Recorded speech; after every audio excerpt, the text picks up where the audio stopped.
মানুষের যেমন পেট আছে, পেটের জন্য 3 বেলা খাবার দিতে হয়। 3 বেলার জায়গায় 2 বেলা দিলেও মোটামুটি থাকা যায়, কিন্তু 24 ঘন্টার মধ্যে 1 বেলা খেলে তার জন্য কষ্টকর হয়ে যায়। ঠিক পশু পাখি জীবজন্তু আল্লাহ তাআলা যাদেরকে পেট দিয়ে দুনিয়াতে পাঠিয়েছেন, সকলের ক্ষুধা লাগে এবং এই ক্ষুধা নিবারণের জন্য খাবার খেতে হয়। খাবার খেলে তার শরীর দেহ ঠিক থাকে। এত গেল পশু পাখি জীবজন্তু এবং মানুষের ক্ষেত্রে। আমরা যে মোবাইলটা ব্যবহার করি, এই মোবাইলের একটি চার্জ সীমাবদ্ধ আছে কিনা? নির্দিষ্ট একটা পার্সেন্ট আছে, সেটা 100%। 100% এর পরে ফুল হয়ে যায়, আর ওভার হয় না। তো এই চার্জের একটা নির্দিষ্ট সময় আছে, এই সময় এতটুকু সময় পর্যন্ত মোবাইলটা সার্ভিস দিতে পারবে, চালু থাকবে। এর ভিতরে মনে করেন 5 ঘন্টা 7 ঘন্টা চালু থাকবে। এর ভিতরে যদি চার্জ না দেন তাহলে 5 ঘন্টা 7 ঘন্টা পর কি হয়ে যাবে? বন্ধ করতে হবে, নাকি অটোমেটিক বন্ধ হয়ে যাবে? তেমনি ভাবে আত্মা আছে মানুষের একটা, এই পুরো 3.5 হাত বডির ভিতরে একটি টুকরা রয়েছে, যে টুকরাটার নাম হৃদয়, আত্মা, কলব। কয়টি নাম? কিন্তু জিনিস হলো একটাই, হৃদয়, কলব, আত্মা। যেটাই বলো কেন, এই আত্মার একটা খোরাকের প্রয়োজন আছে। এই আত্মার খোরাক যে ব্যক্তি ঠিকঠাক ভাবে দিতে পারবে, তার আত্মাটা সতেজ থাকবে, পরিষ্কার পরিচ্ছন্ন থাকবে। কারণ যেই জায়গায় মানুষ বসবাস করে ওই জায়গা পরিষ্কার পরিচ্ছন্ন থাকে, আর যেই জায়গা মানুষ ব্যবহার করে না সেই জায়গা অপরিষ্কার হয়ে যায়। দেখেন রাস্তা, গ্রাম দেশের কিছু রাস্তা আছে যেখানে মানুষ হাঁটে, ওইখানে কোনো গাছ গাছালি বা বন থাকে না, থাকে নাকি? কিন্তু এর আশেপাশে দেখবেন এর পাশে অনেকগুলো আগাছা বন পড়ে থাকে, কারণ ওই জায়গায় মানুষ পাড়া দেয় না, যার কারণে সেই জায়গাটা জীর্ণ শীর্ণ হয়ে থাকে। তো মানুষের কলব, আত্মা পরিষ্কার জন্য আমরা 5টি বিষয় নিয়ে আজকে আলোচনা করব। কয়টি বিষয়? এই 5টি মোটামুটি আমল করতে পারলে আমাদের হৃদয়, কলবের খোরাক বা আত্মার পরিষ্কার পরিচ্ছন্নতা হয়ে যাবে ইনশাআল্লাহ। তার মধ্যে প্রথম নম্বর হলো আত্মাকে পরিশুদ্ধ করার জন্য, আত্মার খোরাক জোগাড় দেওয়ার জন্য প্রথম নাম্বার হলো আল কোরআন তিলাওয়াত করা। কি করা? কোরআন শরীফ তিলাওয়াত করা।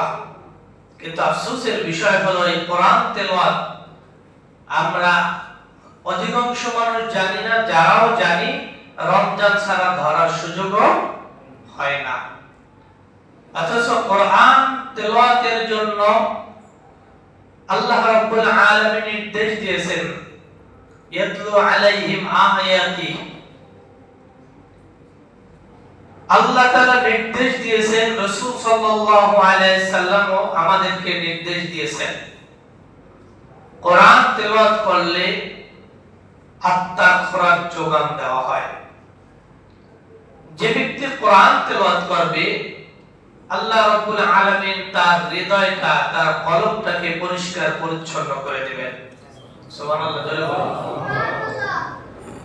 এজন্য হাদিসে বলা হয়েছে প্রত্যেকটি মুসলমানের উপরে ইলমে দ্বীন শিক্ষা গ্রহণ করা ফরজ, ততটুকু যতটুকু দুনিয়াতে আপনার চলার জন্য প্রয়োজন।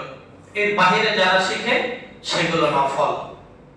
কিন্তু প্রাথমিক শিক্ষা যেটা, এটা শিক্ষা করা প্রত্যেকটি মুসলমান পুরুষ এবং মহিলার জন্য কি ওয়াজিব না ফরজ? ফরজ। এই ফরজ যারা তরক করবে তাদের কিন্তু আল্লাহ রাব্বুল আলামিনের দরবারে জবাবদিহি করতে হবে। রাসূল পাক সাল্লাল্লাহু আলাইহি সাল্লাম হাদিস শরীফ উল্লেখ করেন, মান ক্বারা হারফান মিন কিতাবিল্লাহ, যে ব্যক্তি আল্লাহর কিতাব, অর্থাৎ আল্লাহর কিতাব কোনটা? কোরআন শরীফ, যে ব্যক্তি কোরআনের একটি হরফ তেলাওয়াত করলো, পাঠ করলো, ফালাহু বিহি হাসানা, তার জন্য একটি নেকি লেখা হলো। ওয়াল হাসানাতু বিআশরি আমসালিহা, সেই একটি নেকিতে, একটি নেকিকে 10 নেকিতে রূপান্তরিত করে দেয় মহান আল্লাহ তাআলা। দ্বিতীয় নম্বর হাদিস, ইকরাউল কুরআন, তোমরা কোরআনকে তেলাওয়াত করো। কেন করব? ফাইন্নাহু ইয়াতি ইয়াউমাল কিয়ামাতি শাফিআন লিআসহাবি, যে ব্যক্তি দুনিয়াতে কোরআন তেলাওয়াত করবে, আল্লাহ রাব্বুল আলামিন বলেন, রাসূলের মাধ্যমে জানতে পারলাম, জানিয়েছেন যে এই কোরআন তেলাওয়াতকারীর জন্য হাসরের ময়দানে আল্লাহর কাছে কোরআন, স্বয়ং কোরআন তার জন্য সুপারিশ করবে। কোরআন তেলাওয়াত করা যাবে? আত্মার খোরাক প্রথম নাম্বার কি? কোরআন তেলাওয়াত করা। এজন্য আল্লাহ রাব্বুল আলামিন বলেন, ইন্নামাল মুমিনুনা আল্লাযীনা ইযা যুকিরাল্লাহ ওয়াজিলাত কুলুবুহুম ওয়া ইযা তুলিয়াত আলাইহিম আয়াতুহু যাদাতহুম ঈমানা ওয়া আলা রাব্বিহিম ইয়াতাওয়াক্কালুন। নিশ্চয়ই মুমিনদের সামনে যখন আল্লাহ তাআলার কথা স্মরণ করা হয়, ইযা যুকিরাল্লাহ, আল্লাহকে যখন স্মরণ করা হয়, ওয়াজিলাত কুলুবুহুম, তাদের অন্তরের ভিতরে কম্পিত শুরু হয়, প্রকম্পিত হয়ে যায়। ওয়া ইযা তুতলা আলাইহিম আয়াতুহু যাদাতহুম ঈমানা, আর যখন তাদের সামনে তাদের রবের কোরআনগুলো তেলাওয়াত করা হয়, কোরআনের আয়াতগুলো পাঠ করা হয়, তখন যারা পড়ে শুধু তারা নয়, যারা শুনেও তাদেরও ঈমান বৃদ্ধি পেয়ে যায়। ওয়া আলা রাব্বিহিম ইয়াতাওয়াক্কালুন, প্রত্যেকটি কাজের ক্ষেত্রে, প্রত্যেকটি বিষয়ের ক্ষেত্রে মহান আল্লাহ রাব্বুল আলামিনের উপরে ভরসা রাখে। সুবহানাল্লাহ। তাহলে আল্লাহর কথা স্মরণ করলে মুমিনের হৃদয় কি হয়? কম্পিত হয়। জান্নাত জাহান্নামের কথা আলোচনা করলে মানুষের হৃদয়টা প্রকম্পিত হয়। আল্লাহ তাআলার কোরআন তেলাওয়াত করলে তার ঈমান বৃদ্ধি পেয়ে যায়। এই আয়াতের মধ্যে চারটি কথা আসছে। এক নম্বরে আল্লাহ ও রাসূলের আনুগত্য করা, দুই নম্বরে আল্লাহর স্মরণে বান্দার অন্তর কেঁপে ওঠে, তিন নম্বরে বান্দার সামনে যখন কোরআন তেলাওয়াত করা হয় তাদের ঈমানগুলো বৃদ্ধি পেতে থাকে, চতুর্থ নাম্বার প্রত্যেকটি বিষয়ে দুনিয়ার যত উপকরণ আছে এগুলো বাদ দিয়ে নয়, উপকরণকে গ্রহণ করে তাওয়াক্কুল, ভরসা রাখে কার উপরে? আমরা যে ডাক্তার দেখাই, ওষুধ খাই, ওষুধে ভালো করে কি করে?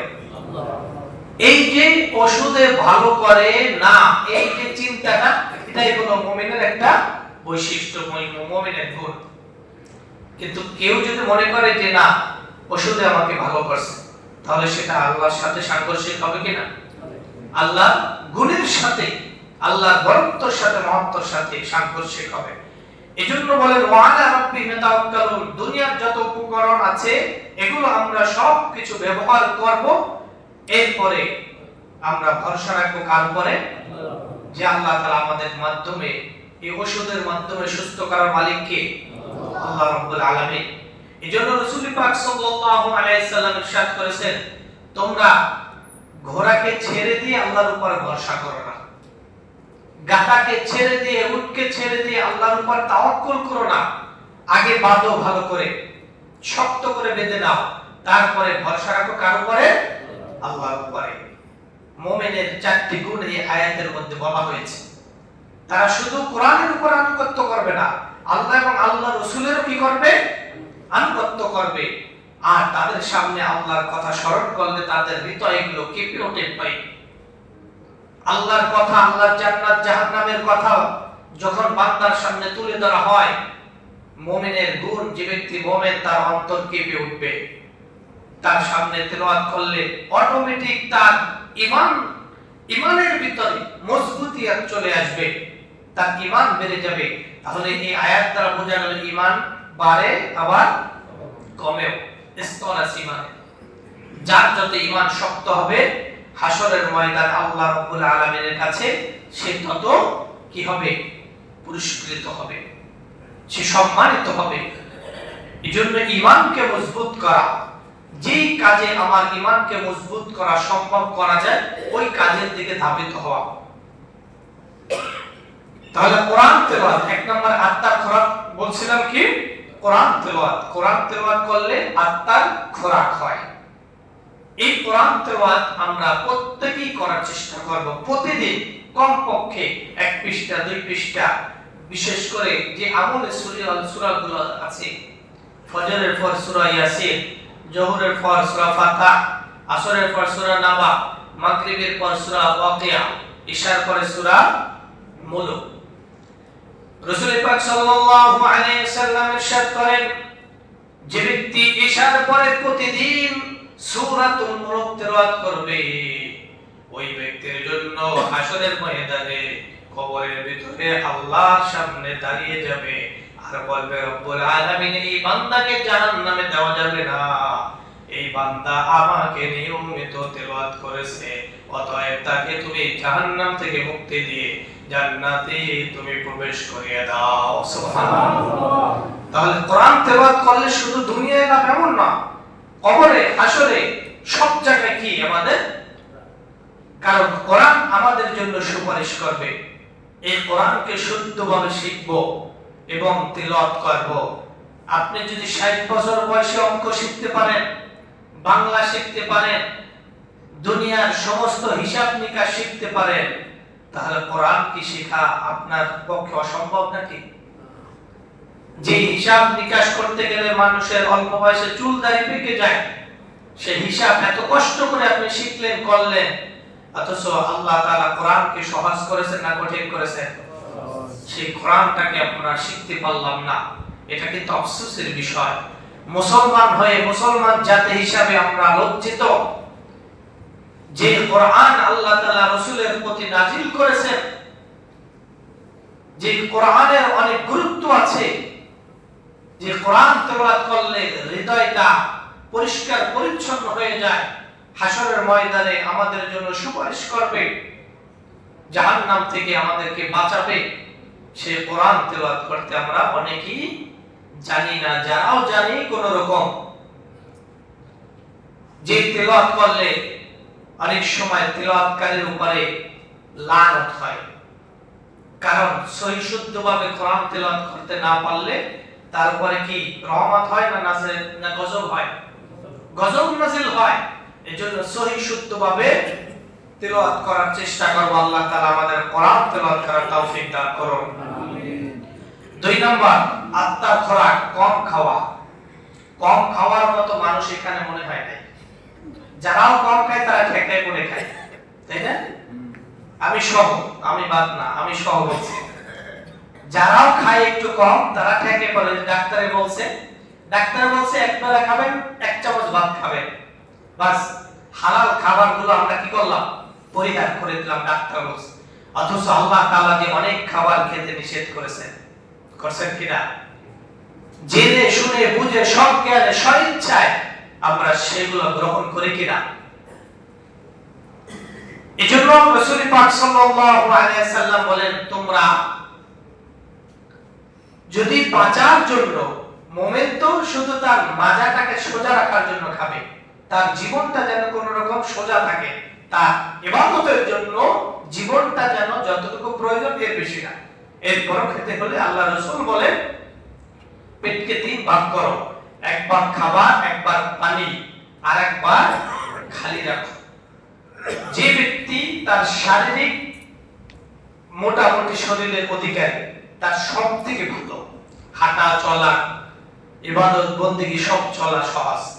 যার শরীরটা অনেক ভারী, তার কিন্তু হাঁটা চলা, কথা বলা, ইবাদত সবকিছু কঠিন কিনা বলেন? কঠিন।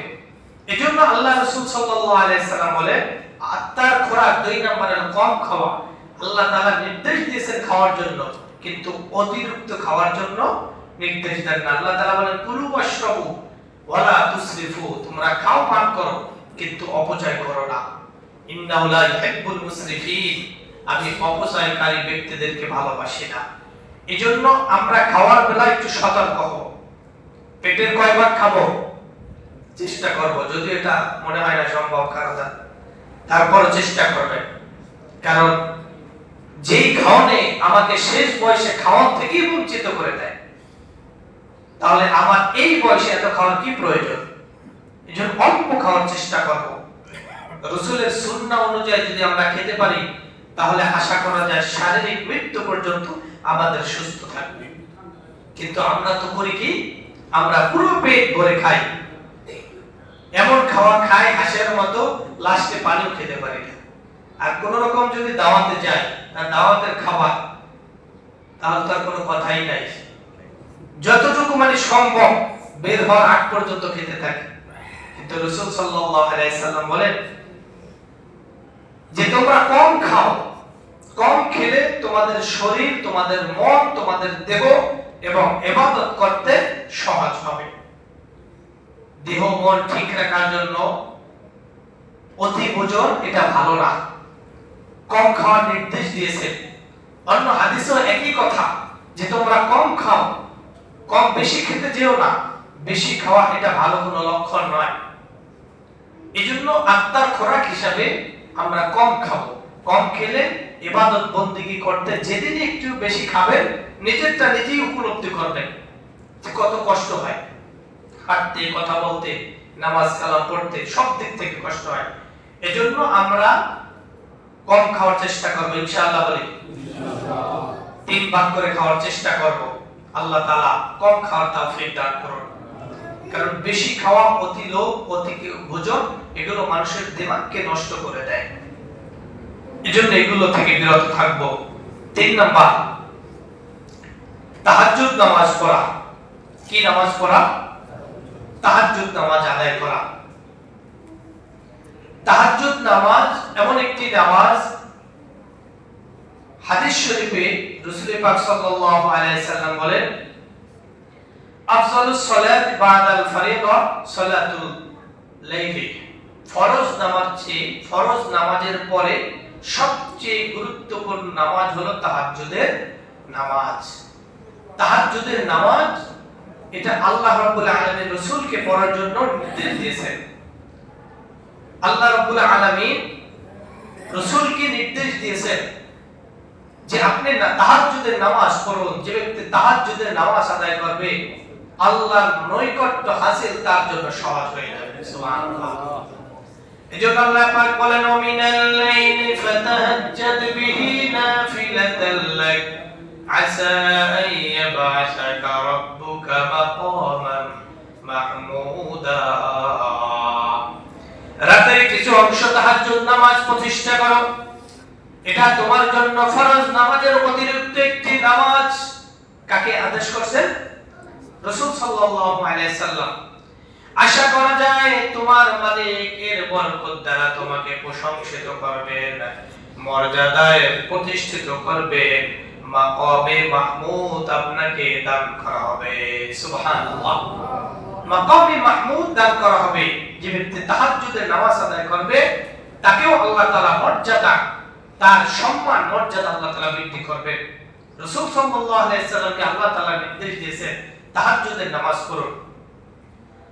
কারণ তাহাজ্জুদ নামাজ পড়লে আল্লাহর নৈকট্য, আল্লাহর কাছাকাছি হওয়া সম্ভব দ্রুত। যত পীর আউলিয়া আছে সকলের পিছনের ইতিহাস দেখেন, সকলেই আল্লাহ তাআলার দরবারে তারা শেষ রাতে উঠেছেন। কারণ রাতের কিছু অংশ জেগে নামাজ আদায় করাটা মুমিনের এবং দিনদারি মুত্তাকি পরহেজগার ব্যক্তির লক্ষণ। হযরত আয়েশা সিদ্দিকা রাদিয়াল্লাহু তাআলা আনহা তিনি বলেন পয়গম্বর আলাইহিস সালাতু ওয়াস সালাম রাতের বেলায় অর্থাৎ তাহাজ্জুদের নামাজের জন্য দাঁড়াতেন। এত লম্বা সময় দাঁড়াতেন, এত লম্বা সময় রুকু করতেন, এত লম্বা সময় সিজদা দিতেন। আল্লাহ রাসূল সাল্লাল্লাহু আলাইহি সাল্লামের পা মোবারক ফুলে যেত, মনে হয় যেন এখনই পা ফেটে রক্তগুলো বের হয়ে যাবে। সুবহানাল্লাহ। আল্লাহ রাসূলের কোনো পাপ ছিল? হযরত আয়েশা সিদ্দিকা বলেন, ওগো পয়গম্বর, আপনার তো সামনের পিছনের সমস্ত গুনাহ মাফ, এরপরে আপনি কেন এত ইবাদত করেন? আল্লাহ রাসূল বলেন, ও আয়েশা, আল্লাহ রাব্বুল আলামিন আমাকে এত নাজ নিয়ামত দিয়ে ভরপুর করে দিয়েছে, আমি কি আল্লাহ তাআলার কিছু প্রশংসা করব না? সুবহানাল্লাহ। আল্লাহ রাসূল বলেন, আমাকে যে আল্লাহ তাআলা এত নাজ নিয়ামত দান করেছেন, সেজন্য আমি কি আল্লাহর জন্য কিছু করব না? আল্লাহর প্রশংসা করব না? আল্লাহর জন্য নামাজে দাঁড়াবো না? অথচ আল্লাহ তাআলা আমাদের তো কত কিছু দিয়েছেন, 5 ওয়াক্ত নামাজেই তো আসে না, তাহাজ্জুদ তো দূরের কথা। তো মসজিদের পাশায় থাকি, মসজিদের আশেপাশে থাকি, মাইকে 5 বারই ডাকা হয়, অথচ আমাদের কানে যাওয়ার পরেও অযথা অকারণে সময়গুলো কাটিয়ে দেই নামাজ ছাড়া। আছে না নাই? এজন্য আত্মার খোরাক হিসেবে আমরা তাহাজ্জুদের নামাজ পড়ব। সপ্তাহে দিনে যদি সম্ভব না হয় সপ্তাহে একদিন পড়বেন, মাসে 4 বার পড়ার চেষ্টা করবেন। যদি প্রতিদিন সম্ভব না হয় মাসে একবার, সপ্তাহে একবার। শুধু ওই রমজানের জন্য বসে থাকেন না, কারণ রমজান আরেকটা পাবো এটার কোনো নিশ্চয়তা নাই। আগেই আমরা সেরে ফেলবো মহান আল্লাহ তাআলার দরবারে, যেন আল্লাহ তাআলা আমাদেরকে, কারণ শেষ রাতে আল্লাহ রাব্বুল আলামিন বান্দার দোয়া কবুল করে থাকেন। এজন্য 4th নম্বরে শেষ রাতে দোয়ার কথা বলা হয়েছে। আত্মার খোরাক 4th নাম্বার, শেষ রাতে কি করা? দোয়া করা। দোয়াও একটা ইবাদত। দোয়া আমরা নামাজ কালাম ইবাদত বন্দেগী যেমন করি, এটা ইবাদত। আপনি নামাজ শেষে যে দোয়াটা করবেন, একাকী হোক, জামাতে হোক বা যেভাবে হোক, যে দোয়াটা করবেন, এই দোয়াটাও কি? ইবাদত। এজন্য রাসূল সাল্লাল্লাহু আলাইহি সাল্লাম বলেন, আল্লাহ রাব্বুল আলামিন শেষ রাতে প্রথম আসমানে চলে আসে, এসে বান্দাদের ডাকতে থাকে, কে আছো? ফাস্তাজিব লাকুম, আমাকে ডাকো, আমি আল্লাহ রাব্বুল আলামিন তোমাদের ডাকে সাড়া দেব। সুবহানাল্লাহ। কার কি প্রয়োজন আমার কাছে বলো, কার কি সমস্যা আমার কাছে বলো, কার কি প্রয়োজন আমার কাছে বলো, আমি আল্লাহ রাব্বুল আলামিন তোমাদের সমস্ত সমস্যা, সমস্ত প্রয়োজন যা কিছু আছে সব কিছু আমি আল্লাহ তাআলা সমাধান করে দেব। সুবহানাল্লাহ। অথচ আল্লাহ ডাকে না, আমরা খাতা মোটা দিয়ে ঘুমিয়ে থাকি। ফজর পর্যন্ত মিস হয়ে যায়। ফজর তো যায়, আপনার 8টা বাজেও কোনো খবর থাকে না। এজন্য নিজের আত্মাকে পরিচ্ছন্ন পরিশুদ্ধ করার জন্য শেষ রাতে উঠে আল্লাহর কাছে কি করা? দোয়া করা। কারণ শেষ রাতের দোয়া আল্লাহ তাআলা কবুল করে থাকেন। শেষ রাতের দোয়াটা একান্তই একেবারে আল্লাহর জন্যই হয়। আল্লাহর কাছে নিজের মন খুলে চাওয়া যায়। এমনি আপনি দোয়া করতে যাবেন, আশেপাশে মানুষ, বাতি থাকবে, আলো থাকবে, এটাই যে দোয়া, আর শেষ রাতে উঠে গোপনে অন্ধকারের দোয়া এক হবে? এক হবে না। এজন্য শেষ রাতের দোয়া যেমন মন বসে, আল্লাহ তাআলাও বলেন আমি এই দোয়াকেও কবুল করে থাকি। এজন্য শেষ রাতে উঠে দোয়া করার চেষ্টা করব ইনশাআল্লাহ। 5 নম্বরে সত্যবাদী মানুষের সাথে চলা, সৎসঙ্গ গ্রহণ করা। সৎসঙ্গ গ্রহণ, এটা কস্তুরী আর কামারের সাথে উদাহরণ করা হয়েছে। যে ব্যক্তি আস্তর কস্তুরী বিক্রি করে, তার কাছে আপনি যাবেন, তার সাথে উঠা বসা করবেন, কিনেন আর না কিনেন, অন্তত শরীরে কিছু আসবে তো গ্রাম। শরীরে না আসুক, ওখানে বসে তো কিছু পাবেন। কিন্তু কামারের কাছে গেলে কোনো কাজ করাবেন না, কোনো কাজে গেছেন কথার জন্য, 10 মিনিট থাকবেন। কামার যখন হাতুর দিয়ে যে আঘাত করা শুরু করে, এটাকে কি বলে? যে আগুন জ্বলে, ফাফর নাকি বলে, যেটাই হোক, ওইটা যখনই করে ওটার ছাই বলে কিনা, তো কামারের কাছে যাবেন, আপনার ছাই লাগবে। এজন্য আল্লাহ রাব্বুল আলামিন নির্দেশ দিয়েছেন, ইয়া আইয়ুহাল্লাযীনা আমানুত্তাকুল্লাহ, হে ঈমান বান্দার আল্লাহ তাআলাকে ভয় করো, ওয়াকুনু মা'আস সাদিকিন, আর সত্যবাদী মানুষদের সাথে তোমরা চলো। কারণ সৎসঙ্গ গ্রহণ যদি করো তাহলে তোমাদের দুনিয়াও লাভ, আখিরাতেও লাভ। সুবহানাল্লাহ। আখিরাতে কি লাভ? আল মারউ মা'a মান আহাব্বা, যার সাথে যার মহব্বত তার সাথে তার কিয়ামত, অর্থাৎ হাসর। আপনি যাকে ভালোবাসবেন, যাকে আপনি মনের মনে করবেন, তার সাথেই কিন্তু আপনার হাসর হবে। এজন্য বন্ধু তো সকলেই হতে পারে। আপনি কাকে বন্ধু গ্রহণ করবেন, নির্বাচন করবেন, এটা আপনি বুঝে শুনে তারপরে তাকে বন্ধু নির্বাচন করুন। এই বন্ধুর সাথে চললে আমি কি আল্লাহকে স্মরণ করতে পারবো, আল্লাহ রাসূলকে কি মানতে পারবো, নাকি আল্লাহ থেকে বিমুখ হয়ে যাব, রাসূল থেকে আমি আলাদা হয়ে যাব? এটা চিন্তা ভাবনা করে তারপরে কি করা? বন্ধু নির্ধারণ করা। কারণ হাসরের ময়দানে এটা একটা মুমিনের গুণ থাকবে, মুমিনের জন্য একটা উপায় থাকবে বাঁচার। আল মারউ মা'a মান আহাব্বা, যার সাথে যে ভালোবাসা রাখবে তার সাথে হাসরটা হবে।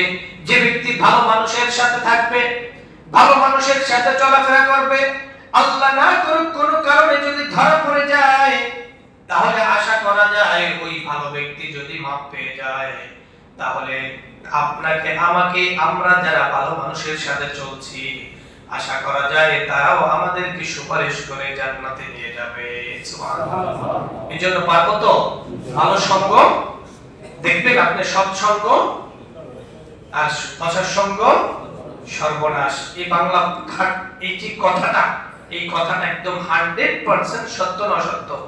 সত্য। এজন্য আত্মার খোরাক হিসেবে আমরা আজকে 5টা আমলের কথা বললাম। 1 নম্বরে কোরআন তেলাওয়াত করা, নিয়মিত কোরআন তেলাওয়াত করা, কম হোক বেশি হোক নিয়মিত কোরআন তেলাওয়াত করা। 2 নম্বরে কম খাওয়া।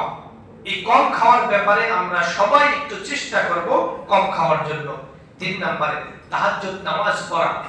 4 নম্বরে শেষ রাতে উঠে দোয়া করা। 5 নম্বরে সত্যবাদীদের সাথে চলা, সৎসঙ্গ গ্রহণ করা। যারা এই 5টি আমল করতে পারবে তাদের আত্মার খোরাক হয়ে যাবে। ক্বাদ আফলাহা মান যাক্কাহা ওয়া ক্বাদ খাবা মান দাসসাহা। যারা নিজের আত্মাকে পরিশুদ্ধ করলো তারাই সফল হলো, আর যারা নিজের আত্মাকে অপরিচ্ছন্ন রাখলো, অশুদ্ধ রাখলো, তারাই কিন্তু ধ্বংস। এজন্য আত্মাকে পরিশুদ্ধ করতে রাজি আছি তো আমরা? সকলে বলি ইনশাআল্লাহ। আল্লাহ তাআলা আমাদের সকলকে আত্মা পরিচ্ছন্ন, পরিষ্কার পরিচ্ছন্ন রাখার তৌফিক দান করুন।